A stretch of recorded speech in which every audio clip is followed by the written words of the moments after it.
Masih di Sapa Indonesia malam bersama saya Friska Clarissa.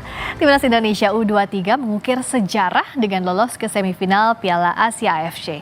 Berstatus debutan, Garuda Muda menunjukkan mental tangguh dengan mengalahkan Korea Selatan. Duel Garuda Muda melawan Taeguk Warriors digelar di Stadion Abdullah bin Nasser bin Khalifa, Qatar. Gol pembuka Garuda Muda dicetak oleh Struik di menit ke-15 yang disusul Korea Selatan melalui gol bunuh diri Komang Teguh pada menit ke-45. Gol kedua Struik membawa keunggulan timnas tapi disamakan pemain Korea Selatan Jong Sang-bin di babak kedua. Skor bertahan 2-2 hingga perpanjangan waktu. Saat pertandingan, pemain Korea Selatan Lee Yong-jun diganjar kartu merah setelah tackle keras kepada Justin Hapner.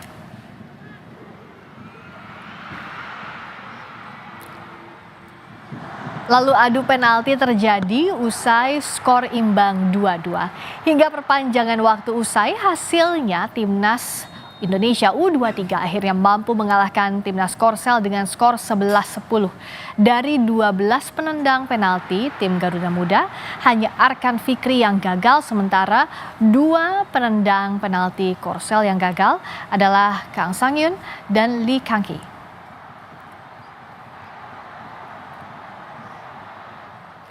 Para pemain timnas Garuda Muda tidak kuasa menahan haru usai menaklukkan Korea Selatan lewat drama adu penalti. Tidak hanya pemain, para pendukung di Stadion Abdullah bin Nasser bin Khalifa juga merasakan emosi yang sama. Usai wasit Sean Evans meniupkan peluit drama adu penalti, gemuruh penonton Indonesia langsung membahana. Para pemain dan tim official pun berselebrasi di depan pendukung.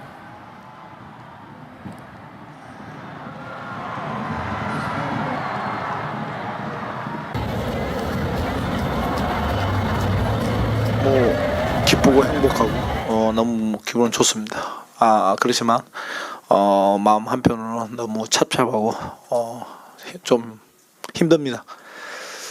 그렇지만 성분은 갈라져야 되고 지금 저는 인도네시아 팀을 맡고 있기 때문에 인도네시아를 위해서 최선을 다했을 뿐이고 일단 우리 선수들이랑 우리 에릭 협회장님이랑 모든 분들에게 감사하고 우리 인도네시아에서도 밤잠을 설치면서 응원해주신 모든 국민들에게도 감사하게 생각하고 있습니다.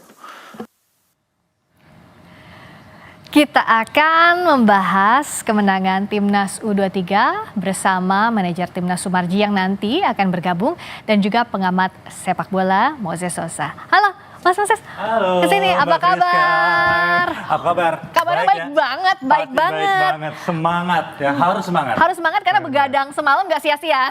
Nonton ya berarti ya? Nonton sampai habis.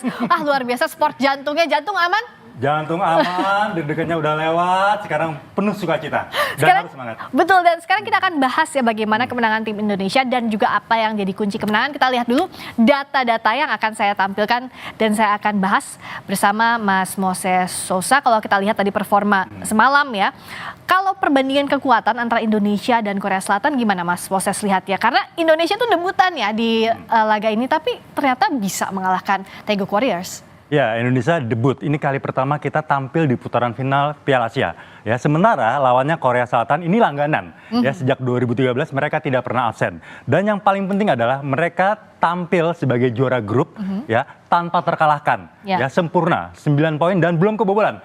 Kita ya bisa dibilang dalam tanda kutip bermain sebagai underdog, tim underdog. Oke, sebelum ke sana kita akan lihat dulu skuad timnas Indonesia U23 kemarin. Ya. Wah, Hernando Ari sih keren banget penyelamatannya. Hernando Ari man of the match ya dengan 2 penyelamatan di penalti, adu penalti. Dan juga ada Struik sebenarnya ya yang kemarin kasih 2 gol untuk Indonesia. Struik, luar biasa. Ya, itu golnya seperti roket gitu, Mas. Ya, gol pertama ya. Yes. Ya, dan gol kedua juga memanfaatkan kelengahan dari kapten ya, dari pemain belakang Korsel ya. Jadi dia bisa masuk dan mengambil peluang ya, sehingga bisa tercipta gol kedua.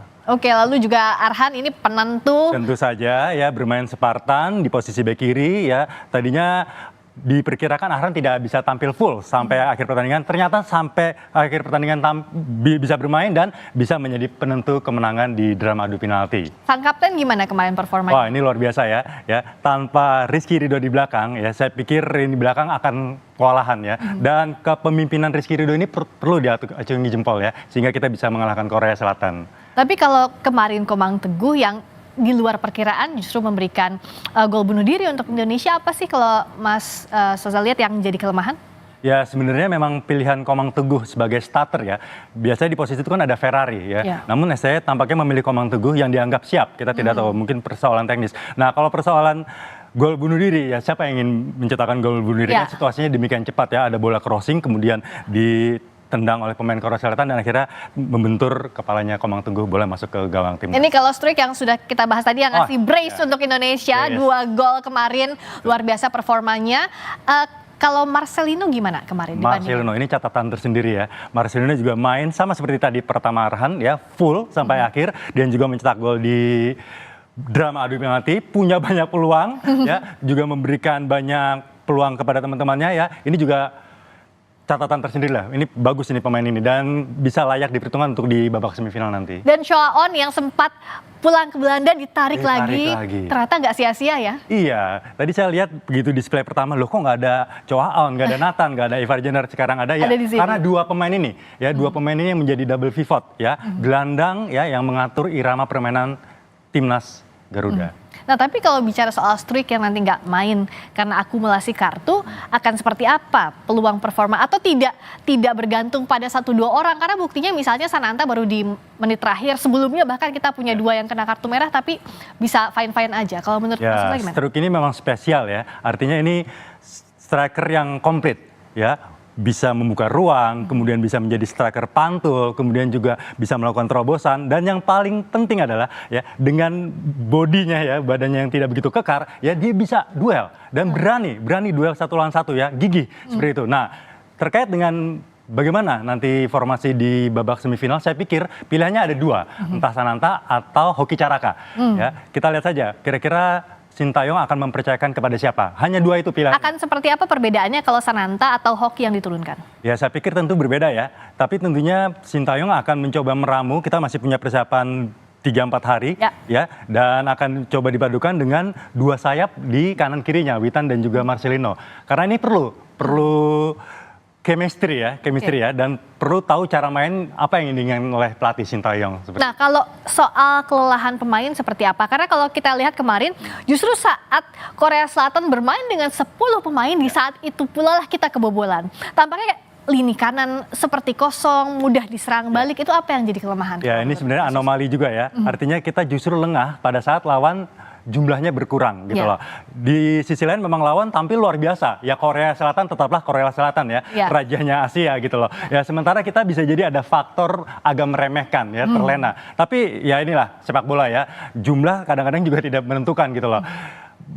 Bagaimanapun ya hasil akhir tetap berpihak kepada merah putih. Tapi apa yang harus dievaluasi? Karena kan jangan sampai faktor kelelahan atau faktor teknis non-teknis ini jadi masalah di semifinal dan final yang sudah knock out semuanya, nggak ada kesempatan lainnya. Ya, konsistensi tentu saja Mbak Friska ya. Konsistensi ya, ini bisa dibilang pada saat wawancara kemarin dengan Kompas TV, saya bilang pada saat pertandingan lawan Jordania ini peaknya timnas merah putih. Ternyata tidak ya. Peaknya ini kemarin lawan Korea ya, 120 menit dan ditambah drama adu penalti. Konsistensi dan konsentrasi. Gol kedua Korea Selatan itu lahir dari miskoordinasi dan konsentrasi yang berantakan di lini belakang. Karena serangan baliknya itu langsung cepat sekali. Lini belakang ini perlu dievaluasi sepertinya. Seperti itu. Tapi kalau bicara soal kekompakan tim, kemarin siapa yang bisa membalikan keadaan saat kondisi pemain tim U23 ini sudah mulai lelah, terutama di babak tambahan waktu itu ya? Ya, saya pikir memang di sini ada faktor dari pelatih ya. Artinya ketika kita sudah melewati masa 2 kali 45 menit, ditambah 2 kali 15 menit babak perpanjangan waktu, disinilah peran pelatih untuk bisa memberikan motivasi. Saya pikir itu faktornya. Kita lihat juga statistik timnas U23 versus Korea Selatan. Kalau dari tendangannya ada 21 tendangan yang dilesakan Indonesia, Korea Selatan 8. Nah tendangan ke gawangnya ini menarik. 5 dari Indonesia, 2 yang berbuah gol. Sementara Korea Selatan dua-duanya efektif membuahkan gol. Apa yang bisa kita baca dari sini, Mas? Ya artinya memang percobaan tendangan ya, satu hal yang membahayakan gawang lawan itu memang dimiliki lebih banyak oleh Indonesia ya, dan yang menuju ke arah gawang Indonesia. Ini tinggal masalah bagaimana finishing touch ya, penyelesaian akhir yang menjadi bahan evaluasi dari timnas Garuda ini. Saya pikir itu harus diperhatikan juga. Kalau soal jaga emosi kayaknya udah lebih bagus banget ya dibandingkan pertandingan-pertandingan sebelumnya, tidak terprovokasi begitu Mas? Betul ya, kalau bicara soal personal memang Justin Hubner agak panasan ya, agak sumbu pendek, tapi paling nggak bisa dikontrol lah ya. Pada saat dia dilanggar, kemudian pemain Korea Selatan yang mendapatkan kartu merah, dia juga tidak kenapa-napa. Ya. Artinya memang sudah ada usaha untuk bisa mengendalikan emosi dan lagi-lagi saya percaya ini semua adalah buah tangan dari tim kepelatihan. Bagaimana kita baca ini penguasaan pertandingan dari penguasaan bola, umpan dan umpan yang sukses? Nah ini menarik ya, saya pikir Korea Selatan akan dominan dalam hal penguasaan bola. Ternyata tidak, ya Indonesia ya bisa jadi ini adalah pada saat akhir-akhir masa perpanjangan waktu kita bisa surplus di sana. Kemudian umpannya ini juga mengejutkan ya, kalau Mbak Friska lihat ya ini Korea Selatan umpan terus ya, ball possessing, tapi ternyata kita lebih unggul. Nah umpan sukses juga, jadi Indonesia ini ternyata memang unggul segalanya. Nah saya pikir ya tinggal masalah efektivitas cara bermain yang menjadi evaluasi Coach Sintayong di babak semifinal nanti. Sekarang kita dapat tiket ke semifinal dan selangkah menuju Olimpiade. Tapi sebelumnya yang jadi catatan adalah timnas U23 ini mencetak sejarah dengan lolos ke semifinal Piala Asia setelah menyingkirkan raksasa Asia. Bayangkan saudara, Korea Selatan lewat drama adu penalti 11-10. Nah, kemenangan ini sekaligus membuka peluang Indonesia untuk lolos ke Olimpiade Paris.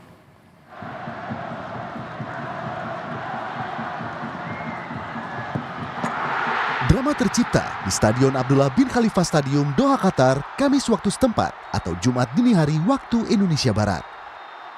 Tim nasional U23 Indonesia akhirnya memastikan tempat di semifinal Piala Asia U23 2024 setelah membenamkan perlawanan Korea Selatan.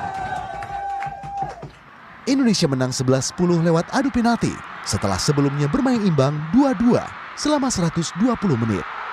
Kiper Hernando Aris Sutaryadi tampil gemilang memblok 2 penendang, sementara kemenangan Indonesia ditentukan Pratama Arhan. Para pemain pun berterima kasih atas doa para pendukung Merah Putih dan meminta dukungan untuk laga selanjutnya. Halo Sobat Garuda yang sudah mendukung timnas Indonesia. Saya mengucapkan terima kasih dan mohon dukungannya lagi, doanya lagi di pertandingan saja bisa dapat hasil terbaik. Terima kasih. Terima kasih dukungan Sobat Garuda, kita melaju ke semifinal. Doakan kami terus, semoga kami mencapai target yang kita inginkan semua.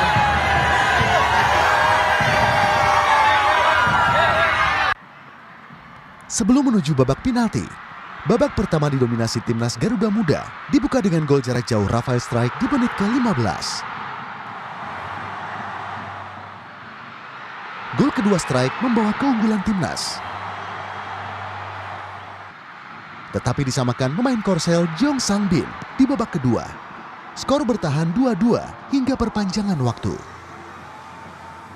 Kemenangan Garuda membuat Taeguk Warriors gagal ke Olimpiade Paris 2024. Garuda Muda mencatat sejarah melaju ke semifinal. Padahal di atas kertas Korsel sudah 9 kali berturut-turut sukses ke Olimpiade. Pelatih timnas Shin Tae-yong mengaku sangat senang membawa Garuda Muda menang, walau sedih mengalahkan tim negaranya sendiri. STY menegaskan dirinya melakukan segala yang terbaik untuk Indonesia. 너무 기쁘고 행복하고 너무 기분은 좋습니다. 그렇지만 마음 한편으로는 너무 착잡하고 좀 힘듭니다. 그렇지만 성분은 갈라져야 되고 지금 저는 인도네시아 팀을 맡고 있기 때문에 인도네시아를 위해서 최선을 다했을 뿐이고 일단 우리 선수들이랑 우리 에릭 회장님이랑 모든 분들에게 감사하고 우리 인도네시아에서도 밤잠을 설치면서 응원해주신 모든 국민들에게도 감사하게 생각하고 있습니다. Timnas menang atas Korsel dengan statistik yang cukup meyakinkan. Mereka tercatat 21 kali melepaskan tendangan mengancam, sementara Korsel hanya 8. Sementara tendangan yang terarah langsung ke gawang sebanyak 5, dan 2 diantaranya berbuah gol. Korea Selatan hanya 2 kali, namun keduanya efektif menghasilkan gol. Secara penguasaan bola, Indonesia pun lebih dominan dengan 53% berbanding 47%. Indonesia lebih banyak melakukan operan bola 539 berbanding 468. Persentase umpan sukses mencapai 81%, sementara Korsel hanya 79%. Di semifinal Indonesia akan bertanding melawan pemenang antara Arab Saudi dan Uzbekistan. Kedua tim akan bertarung malam ini di Khalifa International Stadium. Jika menang di semifinal, maka Indonesia otomatis mendapat tempat di Olimpiade Paris 2024. Sebab hanya tim peringkat 1 sampai 3 yang berhak ke Olimpiade. Sementara tim peringkat 4 harus melalui playoff melawan Guinea dari Afrika pada 9 Mei mendatang. Timnas U23 asuhan Shin Tae-yong sudah mencetak sejarah. Kini, Indonesia bisa bermimpi melaju ke final sekaligus lolos Olimpiade. Itu tadi PR yang kita hadapi adalah semifinal dan juga jelang Olimpiade. Selain Moses Sosa juga sudah bergabung Wakil Ketua Umum PSSI Yunus Nusi. Selamat malam, Pak Yunus. Selamat malam, Sekretaris Jenderal, Mbak. Oh, Sekjen. Terima kasih sudah dikoreksi. Bang Yunus, terima kasih banget sudah meluangkan waktu. Dan yang luar biasa, selamat untuk tim U23 luar biasa. Untuk PSSI juga selamat. Ini apa yang sekarang jadi fokus menghadapi semifinal dan juga selangkah lagi menuju Olimpiade? Ya, pertama kami mengucapkan terima kasih atas doa dan dukungan masyarakat Indonesia, serta juga yang ada di Indonesia, serta doa dan dukungan langsung masyarakat Indonesia yang ada di Doha. 5.000 lebih supporter berada di stadion tadi malam. Kita sendiri menyaksikan itu, dan alhamdulillah hasilnya sangat luar biasa, mengalahkan Korea. Dan tentu ini prestasi yang sangat luar biasa bagi timnas Indonesia. Saat ini kami lagi di Qatar dan diarahkan langsung oleh Ketua Umum untuk mendampingi, menemani, bahkan melayani timnas. Dan tentu itu juga menjadi tanggung jawab saya selaku Sekretaris Jenderal, juga saya selaku Sekretaris Jenderal PSSI untuk melayani, memberikan yang terbaik tentang kebutuhan-kebutuhan yang ada pada timnas. Dan alhamdulillah hari ini mereka pada istirahat di hotel, ada yang juga mencari udara segar di luar. Tetapi yang pasti sampai saat ini di hotel masih banyak masyarakat Indonesia yang ingin berfoto sama pemain-pemain timnas, masih ada yang di luar, ada juga yang di lobi hotel. Dan kita juga memberikan apresiasi kepada mereka. Hats off untuk PSSI, juga anak-anak Garuda Muda, Coach Shin Tae-yong. Nah, sekarang yang jadi perhatian adalah apa juga yang jadi evaluasi di laga kemarin. Tentu ada catatannya. Apa sih, Bang Yunus, kalau sejauh ini? Sementara Shin Tae-yong masih memberikan keluasan ke anak-anak untuk istirahat, recovery-nya. Kemudian juga kita juga tentu memberikan kebebasan kepada mereka. Yang pasti ini menjadi wilayahnya pelatih, wilayahnya Shin Tae-yong untuk mengevaluasi apa-apa saja yang harus dilakukan, dan tentu kita semua PSSI menyerahkan sepenuhnya kepada Shin Tae-yong untuk melakukan hal itu. Saya jujur begadangnya jadi merasa tidak sia-sia karena excited banget Bang Yunus, luar biasa dengan performa tim U23. Di sana sangat luar biasa. Ini tim masa depan sepak bola Indonesia, dan kita tahu bersama tadi malam mereka memberikan yang terbaik untuk sepak bola Indonesia. Di media-media kita baca kurang lebih 200 juta pasang mata menonton, dan sampai dengan tadi pagi masyarakat masih tegar di hadapan TV untuk menyaksikan kemenangan tim sepak bola Indonesia. Bersama saya juga ada Mas Moses Soza di sini di studio Kompas TV. Bang Yunus, ada yang mau disampaikan langsung nggak ke Bang Yunus? Ya, Bang Yunus, sekali lagi selamat buat timnas. Sekali lagi. Sama-sama, makasih. Ya, di luar target ya, 8 besar, kemudian lolos ke semifinal. Bang Yunus ada di stadion atau di lapangan semalam? Iya, tadi malam saya menampingi Pak Ketua Umum, berada di stadion bersama teman-teman. Boleh nanya sesuatu? Sangat luar biasa. Baik, Bang Yunus, saya boleh tanya satu hal nggak? Ini pertanyaan silly sebenarnya, ya. Jadi pada saat lagu kebangsaan Korea dikumandangkan, apakah Coach STY dan juga official dari Korea Selatan juga ikut bernyanyi? Tidak terlihat persis. Tidak terlihat kita persis. juga ingin memperhatikan itu. Dan posisi kami dibelakangin oleh ofisial dan pelatih. Kita tidak melihat persis wajah Sintayong apakah mengucap terus dan atau bernyanyi, kita tidak melihat. Tapi yang jelas ya, yang Bang pasti, Yunus. Sintayong profesional banget. Betul. Yes. Kita akui bahwa Coach Sintayong itu luar biasa membawa Indonesia sampai ke sini. Lalu diperpanjang kontraknya. Kemarin Luar juga biasa, ya. Iya, luar biasa. Saya lihat Pak Erick Thohir langsung memeluk Sintayong saat ke ruang ganti. Lalu apa sebenarnya yang dipesankan PSSI khusus ke Coach Shin, karena sejauh ini kan bukan langkah yang mudah untuk Indonesia debut pula di Piala Asia U23 tapi sampai sejengkal menuju ke Olimpiade, bahkan kita dapat tiket ke semifinal. Ketua Umum hanya tak henti-hentinya mengucapkan terima kasih, rasa syukur, terima kasih lagi kepada Sintayong dan anak-anak timnas. Tak henti-hentinya kalimat itu yang beliau ucapkan kepada anak-anak, kepada Sintayong, dan tentu juga beliau sekilas mengingatkan jangan juga terlalu euforia, walaupun ini juga prestasi yang sangat luar biasa. Ya. Ketua Umum menyampaikan bahwa sekali pertandingan kita akan lebih lagi menorehkan sejarah yang sangat luar biasa bila kita memenangkan di semifinal. Dan Ketua Umum malah lebih bercanda kepada anak-anak, meluapkan kegembiraannya karena saya sendiri yang duduk di samping Ketua Umum menyaksikan pertandingan sudah ketika 1-2, ketika 2-1. Ketika 2-1, 2-2, Ketua Umum sangat kurang enak dilihat. Wajah beliau sangat tegang. Sama kayak kita di sini. Sama, semua tegang.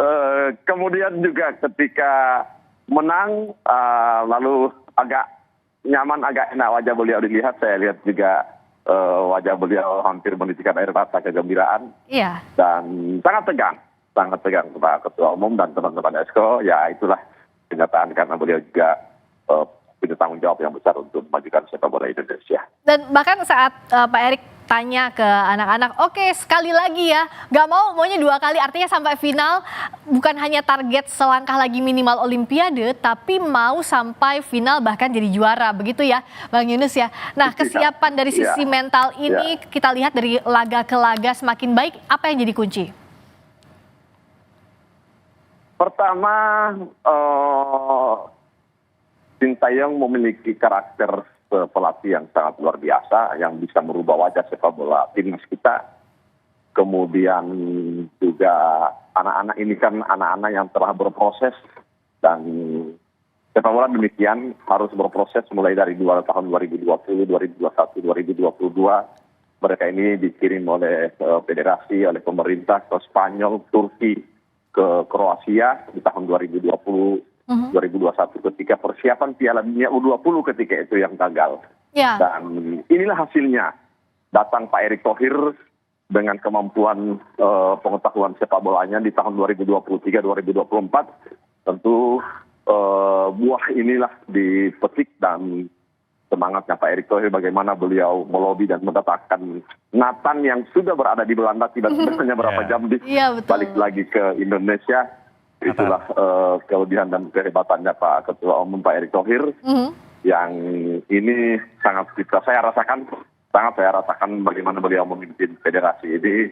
Dan mudah-mudahan besar harapan kita ke depan bahwa sepak bola Indonesia akan menjadi tim yang akan diperhitungkan, ya mudah-mudahan juga sampai ke level internasional. Amin. Terakhir, Bung Moses, kalau dari lawan berikutnya, calon lawan berikutnya kan ada dari Saudi dan juga Uzbekistan, mana yang harus lebih diwaspadai? Saudi atau Uzbekistan ya. Saya lebih tertarik bahwa siapapun lawannya, kita tidak perlu memikirkan itu. Kita lebih memikirkan bagaimana cara kita bermain. Ini mirip-mirip Mbak Firsa, seperti pada saat ya perempat final melawan Korea Selatan, ini kan banyak gimmick-gimmick, kemudian hal-hal bumbu-bumbu yang diangkat, mikirin permainan Korea Selatan bagaimana. Kita pikirin aja bagaimana kita bermain seperti itu. Kita sudah sejauh ini sampai titik ini sejauh ini ya, terus kejar terus semampu kita, itu aja. Dan yang terbaik. Itu yang penting, kita buktikan yang terbaik siapapun lawannya. Terakhir untuk Pak Yunus, jadi apa yang bisa diberikan semangat tidak hanya untuk pemain tapi juga untuk supporter Indonesia untuk kita sama-sama solid mengantarkan timnas U23 sampai juara, amin begitu. Amin. Ya. Ya, kita menyerahkan sepenuhnya kepada Sintayong. Kita juga masih sangat optimis bahwa anak-anak ini dari beberapa kali pertandingan telah memperlihatkan skill, memperlihatkan organisasinya, memperlihatkan taktikalnya di bawah langsung di kepemimpinan Sintayong sebagai pelatih kepala. Dan di samping seperti mimpi, tapi juga kenyataan bahwa anak-anak ini memiliki skill yang hampir sama dengan pemain-pemain Asia lainnya, dan tentu ini membuat optimisme kami bahwa hal yang tidak mungkin Indonesia akan mendapatkan dan akan masuk di final Piala Asia kali ini. Tapi saya mau tanya dulu deh ke Bang Yunus sama juga Mas Moses.